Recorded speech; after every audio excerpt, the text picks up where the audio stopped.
اچھا، دعاؤں سے متعلق ایک چیز بڑی اہم ہے کہ جب بھی دعا کریں تو یقین کے ساتھ دعا کریں کہ اللہ سبحانہ تعالیٰ ہماری دعا ضرور سنتا ہے. وقت آگے پیچھے ہو سکتا ہے لیکن اللہ کی طرف سے دعا کا جواب ضرور آتا ہے. اور ایسے کئی واقعات ہیں کہ جب انسان سنتا ہے تو انسان حیران رہ جاتا ہے کہ اللہ سبحانہ تعالیٰ نے لوگوں کی دعائیں کیسے کیسے سنی. انہی میں سے میں ایک واقعہ پچھلے دنوں پڑھ رہا تھا کتاب میں، اور یہ ٹرو سٹوری ہے ایک ڈاکٹر صاحب کی، کہ انہوں نے بتایا کہ کس طریقے سے ان کے ساتھ وہ پورا جو ہے وہ واقعہ پیش آیا. ایک ڈاکٹر صاحب تھے، بہت ہی مشہور ڈاکٹر صاحب، اپنی فیلڈ کے ایکسپرٹ تھے.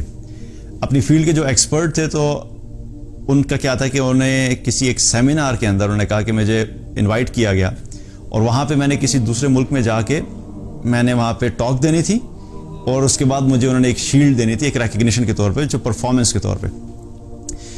کہتے ہیں میں جب فلائٹ لینے کے لیے جب گیا ایئرپورٹ پہ، تو ایئرپورٹ پہ جب پہنچا اپنی فلائٹ میں بیٹھا، فلائٹ آن ٹائم تھی، اور جہاز جب فلائی کیا تو تقریباً ابھی آدھا گھنٹے کی فلائٹ ہوئی تھی.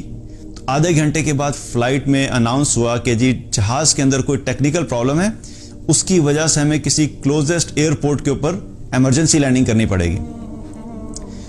تو جب یہ اعلان سنا تو پریشان ہو گئے، کیونکہ نیکسٹ ڈے ان کے وہ جو سیمینار تھا. تو بہرحال جہاز نے وہاں پہ کسی ایک کلوزسٹ ایئرپورٹ تھا، وہاں پہ جہاز لینڈ کر گیا. اب جب لینڈ کر گیا، سب لوگوں کو جو ہے وہ مسافروں کو اتار دیا گیا جہاز سے. اب یہ ایئرپورٹ پہ بیٹھے انتظار کر رہے ہیں کہ کب دوبارہ سے جہاز ٹھیک ہوگا اور میں جاؤں گا اور میں اپنی ڈیسٹینیشن پہ پہنچوں گا. کہتے ہیں میں سٹاف کے پاس گیا اور سٹاف سے میں نے پوچھا کہ یہ جو ایشو ہے کب تک ریزالو ہوگا. تو وہاں پہ موجودہ جو سٹاف تھا اس نے مجھے کہا کہ دیکھیے ہمارے کنٹرول میں نہیں ہے، ہمیں اس چیز کا کوئی آئیڈیا نہیں ہے کہ اس میں کتنا ٹائم لگے گا، اور کوئی اگلی فلائٹ بھی ایسی نہیں تھی کہ جو وہاں سے جا رہی ہو. تو میں نے ان سے کہا میری کل بہت امپورٹنٹ میٹنگ ہے، ایک سیمینار ہے، مجھے ہر حال میں اس پہ پہنچنا ہے. تو وہاں پہ جو لوگ موجود تھے انہوں نے پھر کہا کہ دیکھیے فلائٹ کا تو کوئی پتہ نہیں ہے، البتہ آپ نے جانا کدھر ہے. انہوں نے بتایا جی فلاں شہر میں جانا جہاں پہ فلائٹ جا رہی تھی.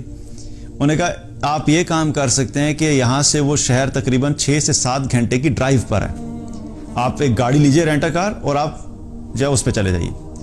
ڈاکٹر صاحب کہتے ہیں کہ میں خود کیونکہ لانگ ڈرائیو کا کوئی اتنا شوقین نہیں تھا لیکن مجبوری کی حالت تھی. بہرحال کیا کیا کہ وہاں سے گاڑی لی اور میں نکلا اپنی ڈیسٹینیشن کی طرف. کہتے ہیں میں 2 گھنٹے گزرے تھے ڈرائیو کرتے ہوئے کہ اچانک اتنی بارش ہوئی کہ اس بارش کے اندر میرے لیے گاڑی چلانا مشکل ہو گیا. طوفانی بارش شروع ہوگی، اور اتنی طوفانی بارش کہ مجھے یہ بھی نہیں پتہ لگا کہ میں کس رستے پہ چل رہا ہوں. اور جب تھوڑا سا میں آگے گیا تو مجھے یقین ہو گیا تھا کہ میں اپنا اصل رستہ جو ہے بھول گیا ہوں اور میں پتہ نہیں کسی اور رستے پہ جا پہنچا ہوں. تو انہوں نے سوچا کہ میں اس تیز بارش میں اور اس طوفانی بارش میں ڈرائیو کرنا مشکل ہے، تو بہتر ہے میں کسی جگہ پہ رک جاؤں، اور وہاں پہ رک کے جب یہ بارش ہلکی ہوگی پھر میں دوبارہ اپنی منزل کی طرف چلا جاؤں گا. وہاں پہ تھوڑا سا آگے جا کے دیکھا، وہاں پہ انہیں پرانا سا گھر نظر آیا، اور اس گھر کے باہر جا کے انہوں نے گاڑی پارک کر دی. جب گھر کے باہر گاڑی پارک کی اور جا کے دروازہ نوک کیا تو اندر سے ایک بوڑھی عورت نے دروازہ کھولا، اور انہوں نے کہا جی دیکھیں اس طرح سے میں مسافر ہوں، سخت بارش ہے اور میں منزل پہ پہنچ نہیں سکتا، تو آپ اگر اجازت دے تو میں کچھ دیر کے لیے آپ کے گھر میں رک جاؤں، اور جب موسم بہتر ہوگا تو میں اپنی منزل کے لیے دوبارہ نکل جاؤں گا. تو اس بوڑھی عورت نے کہا ٹھیک ہے آپ آ جائیے اندر، کوئی مسئلہ نہیں. تو ڈاکٹر صاحب کہتے ہیں کہ میں وہاں پہ پہنچا، اندر بیٹھا، اور مجھے شدید بھوک بھی لگی ہوئی تھی. تو تھوڑی دیر میں اس بوڑھی عورت نے کیا کیا کہ میرے سامنے کھانا اور پانی لا کے رکھ دیا، اور میں کھانا کھانے لگ گیا. مجھے بڑی سخت بھوک لگی ہوئی تھی. تو اتنے میں کیا دیکھتا ہوں کہ وہاں پر ایک بیڈ پہ ایک بچہ جو ہے اس نے رونا شروع کر دیا، اور وہ بوڑھی عورت گئی اور اس نے جا کے اس بچے کو دوبارہ سے سہلایا اور اس کو دوبارہ سے سلا دیا، اور سلانے کے بعد اس کے پاس بیٹھ کے یوں ہاتھ اٹھائے اور دعائیں کرنے لگ گئی، اور مستقل دعاؤں میں مصروف ہے اور دعا کر رہی ہے. کہتا ہے میں نے دیکھتا رہا کہ یہ کیا ہے. تو جب وہ دعا سے فارغ ہوئی تو میں نے ان سے پوچھا کہ یہ کون بچہ ہے؟ تو وہ بتانے لگی کہ یہ میرا پوتا ہے، اس کے ماں باپ بھی نہیں ہے اور میں اس کی دیکھ بھال کرتی ہوں. اور انہوں نے پوچھا کہ آپ کیا دعا کر رہی تھی؟ اس کے لیے میں نے دیکھا آپ بڑی دعائیں کر رہی تھیں. کہتے ہیں کہ اس کو اصل میں ہڈیوں کی ایسی بیماری ہے کہ جس کا کوئی علاج نہیں ہے، اور میں نے بڑے ڈاکٹرز کو چیک کرایا اور زیادہ تر ڈاکٹرز نے کہا کہ اس کا ہمارے پاس کوئی علاج نہیں ہے. اور لوگوں نے کہا کہ صرف ایک ڈاکٹر ہے جو اس کا ایکسپرٹ ہے اور وہ اس کا علاج کر سکتا ہے، لیکن وہ ڈاکٹر بہت دور ہوتا ہے، پلس اس کی فیس بھی اتنی ہے. تو وہ عورت کہنے لگی کہ آپ خود ہی سوچئے کہ میں جو ہوں اس ڈاکٹر تک کیسے پہنچ سکتی ہوں، اور میری کون سنے گا اس ڈاکٹر کے متعلق. تو میں نے جتنی بھی اللہ سے دعائیں کی آج تک اللہ نے میری ساری دعائیں قبول کی ہیں. بس اب یہ دعا ہے جو میں کر رہی ہوں کہ اللہ تعالیٰ اس کے لیے کوئی ذریعہ بنا دے کہ اس کا کوئی علاج کر دے اور اس ڈاکٹر تک ہم پہنچ جائیں. یہ دعا ابھی تک میری قبول نہیں ہوئی، اور میں جانتی ہوں کہ یہ بھی میرے اپنے ایمان کی کمزوری کی وجہ سے. یہ دعا اس لیے قبول نہیں ہوئی کہ میرے اپنے ایمان کی کمزوری ہے.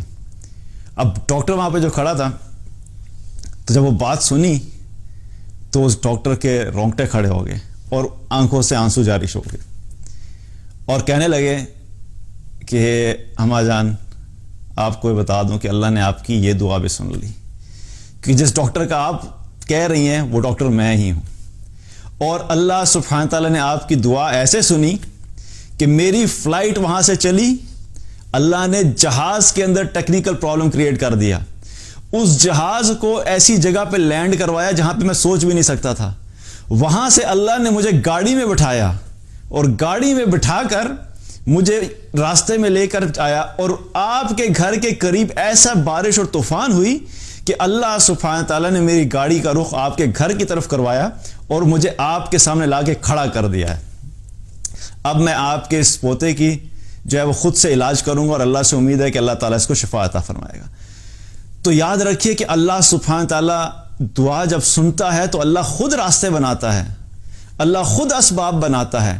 ہمیں دعا کرتے ہوئے ہمارے دل میں یقین ہونا چاہیے، دعا کرتے ہوئے ہمارے دل میں اخلاص ہونا چاہیے، دعا کرتے ہوئے ہم اللہ کو اس طریقے سے پکاریں کہ اللہ سبحانہ تعالیٰ تک بات پہنچے. جب غفلت سے دعا کی جاتی تو اب دعا قبول نہیں ہوتی. تو اللہ سبحانہ تعالیٰ جب دعا قبول کرنا چاہتا ہے تو وہ ایسی امپاسبل چیزوں کو بھی پاسبل کر دیتا ہے جو ہمیں سمجھ نہیں آتی.